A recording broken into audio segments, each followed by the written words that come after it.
দিকে দৌড়াতে লাগলো। দৌড়াতে দৌড়াতে দৌড়াতে দৌড়াতে বাড়ির কাছে যখন পৌঁছে যায়, বাড়ির কাছে যখন পৌঁছে গেল, তখন তার মা বলছে, বেটা রহিমউদ্দিন, কি ব্যাপার, তুমি এত হিপাচ্ছ কেন, তোমার কি হয়েছে তুমি বলো। তখন ওই ছেলেটা মায়ের সঙ্গে আর কোনো কথা বলছেন না। কোনো কিছু কথা না বলে ওই নাদান ছেলে, নিষ্ঠুর ছেলে, বেঈমান ছেলে নিজের পকেট থেকে চাকুটাকে বের করে নিজের মায়ের বুকের মধ্যে চাকুটাকে ভরে দিল। চাকুটাকে ভরে দিয়ে মায়ের কলিজাটাকে বের করে পেটের মধ্যে রাখলো। আর মায়ের পুরো লাশটা ধরপড় ছটপট ছটপট করছে। আর ওই ছেলে মায়ের কলিজাটাকে নিয়ে ওই প্রেমিকার দিকে সে দৌড়াতে লাগলো। লাইলা লাইলা করে দৌড়াতে দৌড়াতে যখন সে পার্কের কাছে যায়, ওই পার্কের কাছে যাওয়ার পর এমন একটা ইট ছিল, ওই ইটের মধ্যে ছেলেটার পা টক্কর খেয়ে যায়। যখনই টক্কর খেয়ে যায়, সঙ্গে সঙ্গে ছেলেটা পড়ে যায়। ছেলেটা পড়ে গিয়ে থালাটা 10 হাত দূরে ছিটকে চলে যায়।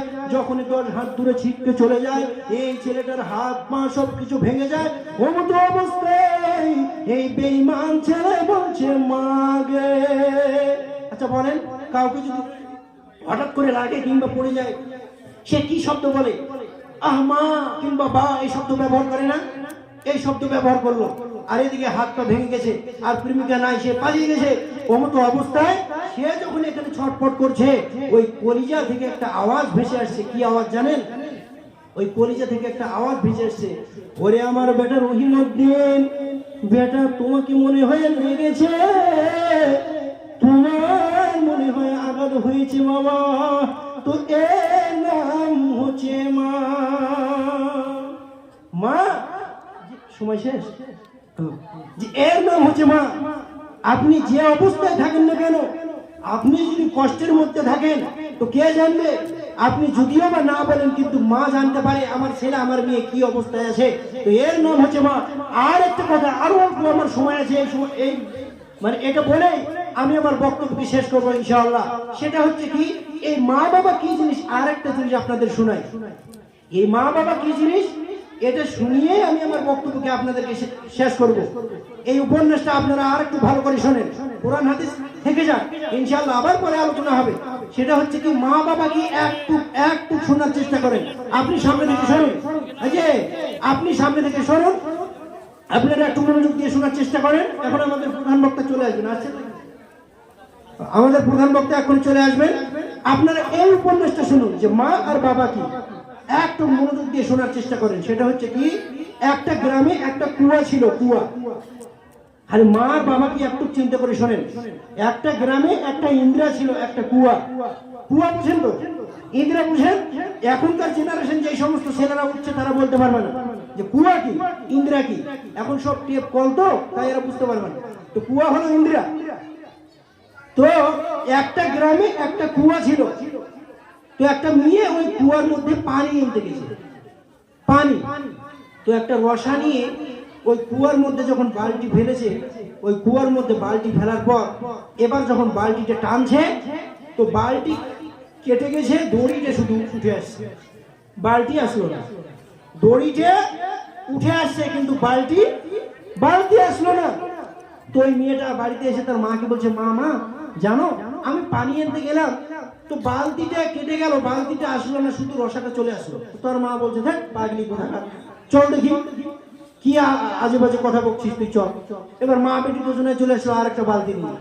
আসার পর যখন ওই বালতিটা কুয়ার মধ্যে ফেলছে ওর মা, তখন ওর মা যখন ওই বালতিটা টানছে, টানার পর দেখছে যে রসাটা উঠে আসছে কিন্তু বালতিটা আসছে না, বালতিটা আসছে না।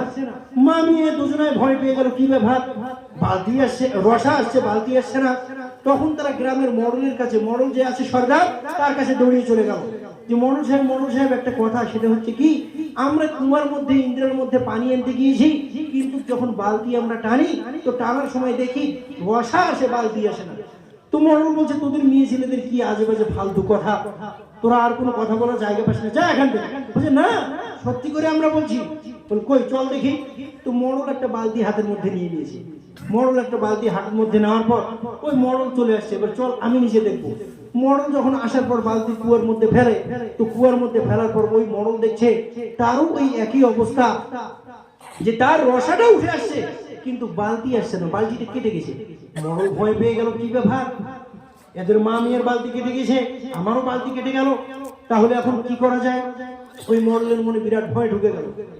তাহলে কোনো মৌলবি সাহেবের কাছে যাই, ইমাম সাহেবের কাছে যাই। ওই মরল চলে গেল, তো সেরকম মৌলবি সাহেব মানে রোজার কাছে চলে গেল। যাওয়ার পর ইমাম সাহেবকে বলছে মৌলবি সাহেবকে, যে মৌলবি সাহেব একটা কথা, সেটা হচ্ছে কি, আমাদের কুয়াতে আমরা বালতি ফেলছি কিন্তু বালতি আসছে না, শুধু রসাটা উঠে আসছে, রসাটা আসছে বালতি আসছে না, কি ব্যাপার?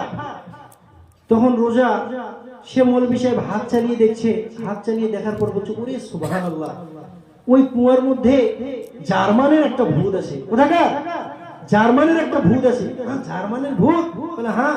তাহলে এখন কি করতে হবে? বলে তোমাদেরকে 15,000 টাকা লাগবে, আমি একটা তাবিজ দেবো, ওই ভূতকে যদি ওখান থেকে না পিঠে যায় তাহলে গ্রামের সব থেকে যে ধনী মানুষ সে আগে মরবে।